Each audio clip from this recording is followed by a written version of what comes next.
Shalom, shalom semua. Apa kabar?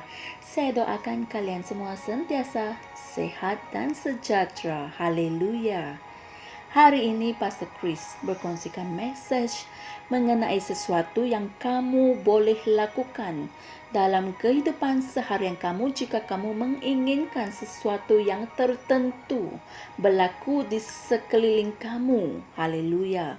Jadi tajuk message kita pada hari ini adalah nyatakan apa yang patut berlaku di sekeliling kamu. Puji Tuhan.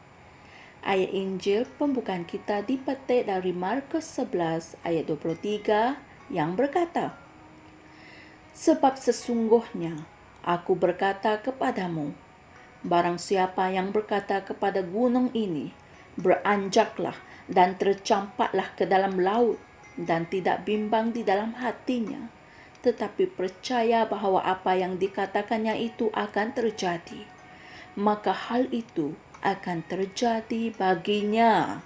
Amin. Sekiranya kamu telah dilahirkan semula, kamu mempunyai kuasa untuk mengubah keadaan yang negatif melalui kata-kata kamu. Amin. Yehezkiel telah bernubuat kepada angin dan memerintahkan nyawa masuk ke dalam tulang-tulang kering itu, dan tulang-tulang kering tersebut hidup semula. Baca Yehezkiel 37. Kamu juga boleh bercakap dengan apa sahaja dan ia akan memberikan respon kepada kamu. Bernubuatlah kepada kewangan, perniagaan, akademik, keluarga dan pelayanan kamu. Kamu boleh menjadikan apa yang kamu inginkan melalui kata-kata kamu. Haleluya. Alkitab mengatakan, kami memberitakan hikmat Allah yang tersembunyi secara rahsia. Puji Tuhan. Ia merujuk pada bahasa esoterik. Dunia ini tidak memahaminya, namun ia telah ditabiskan oleh Tuhan untuk membuahkan hasil bagi kita. Maha mulia Tuhan. Apakah jenis kata-kata yang kamu ucapkan? Adakah kata-kata itu membina atau merosakkan? Ingatlah, tempat pembiakan percakapan yang salah adalah pemikiran yang salah. Oleh itu, kamu mesti mengubah pemikiran kamu terlebih dahulu. Dan jangan mempertahankan percakapan negatif kamu dengan berkata, aku hanya mengatakan apa yang berlaku di sekitar aku. Jangan.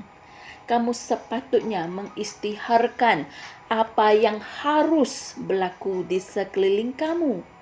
Kamu ialah seorang raja. Amin. Katakan, aku ialah seorang raja. Para raja mengatakan apa yang harus berlaku. Haleluya. Jangan bimbang sekiranya kamu tidak melihat perubahan dengan segera. Sesetengah perubahan kemungkinan tidak kelihatan secara fizikal, tetapi yakinlah bahawa pada saat kamu mengeluarkan kata-kata itu, operasi penciptaan telah dilaksanakan. Haleluya. Adakah kamu ingat kisah tentang pokok yang telah dikutuk oleh Yesus? Baca Markus 11 ayat 12 hingga 24. Secara fizikalnya, segala sesuatu yang kamu lihat kelihatan sama, tetapi Alkitab mengatakan bahawa akar-akar pokok itu menjadi kering dengan serta-merta. Ketika kamu mengeluarkan kata-kata yang beriman mengenai kewangan, pekerjaan, perniagaan, pelayanan, akademik kamu dan sebagainya, kamu akan melihat banyak perubahan dengan serta-merta. Haleluya. Walau bagaimanapun, ada mujizat lain yang memerlukan masa yang lama untuk dinyatakan. Masa di antara pengisytiharan kamu dan saat manifestasinya bukanlah masa untuk kamu berputus asa atau mengeluh. Sebaliknya, Inilah masanya untuk kamu meningkatkan tekanan pada pihak musuh. Kamu berterusan bercakap sehinggalah awan-awan penuh. Haleluya. Alkitab mengatakan jika awan-awan penuh dengan hujan, maka hujan dicurahkannya ke atas bumi. Haleluya. Seperti yang tertulis dalam Pengkhotbah 11 ayat 3. Saudara-saudari semua, mari kita sama-sama berdoa. Ya Bapa, betapa besarnya berkat pemberian nubuatan itu untuk berfungsi dalam hidupku, di mana dengan nubuatan itu aku mengubah peristiwa-peristiwa yang berlaku di duniaku. Aku bernubuat bahwa dengan kuasa Roh Tuhan dan firman, kesempurnaan, tubuh yang sehat, kekuatan, kecergasan, kemakmuran, kejayaan, kedamaian, dan sukacita dinyatakan dalam hidupku. Dalam nama Yesus. Amin. Haleluya. Untuk renungan tambahan, sila pelajari dan renungkan ayat-ayat Injil berikut, yaitu Roma 12 ayat 6, Pengkhotbah 8 ayat 4 dan Pengkhotbah 11 ayat 3. Haleluya, puji Tuhan. Kata-kata kita adalah kuncinya untuk mengubah atau mencipta sesuatu di sekeliling kamu. Jangan berputus asa. Jangan ragu-ragu jika sesuatu yang kamu nyatakan tidak menjadi dengan serta-merta. Ketahuilah bahawa pada saat kamu mengeluarkan kata-kata itu, operasi penciptaan telah pun dilaksanakan. Teruskan mengisytiharkannya sehingga perkara itu menjadi nyata secara fizikal, puji Tuhan. Kongsikan firman yang hebat ini dengan teman-teman yang lain agar mereka juga dapat diberkati dengan mendengarkan firman ini. Jangan lupa subscribe dan jumpa lagi esok. Tuhan berkati. Shalom. Kami percaya saudara-saudari semua telah diberkati dengan perkongsian firman dari Rhapsody Reality. Bagi sesiapa yang ingin menjadikan Yesus Kristus sebagai Tuhan dalam kehidupanmu, kamu boleh mengucapkan doa ini bersama dengan saya. Ya Tuhan Allah, aku mempercayai Yesus Kristus, Anak Allah yang hidup dengan sepenuh hatiku.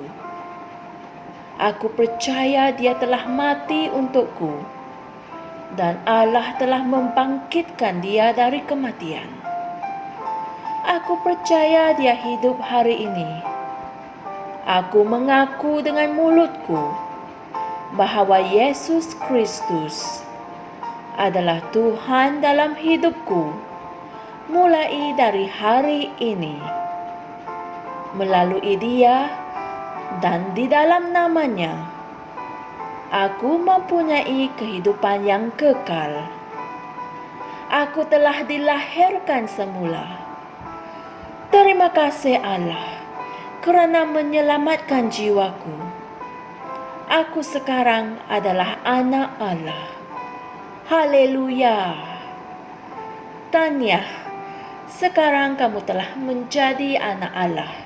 Untuk apa-apa sebarang pertanyaan atau untuk mendapatkan lebih banyak maklumat mengenai bagaimana untuk bertumbuh sebagai seorang Kristian, anda semua boleh hantar mesej di akaun Facebook kami atau email kami di tni.msia@gmail.com.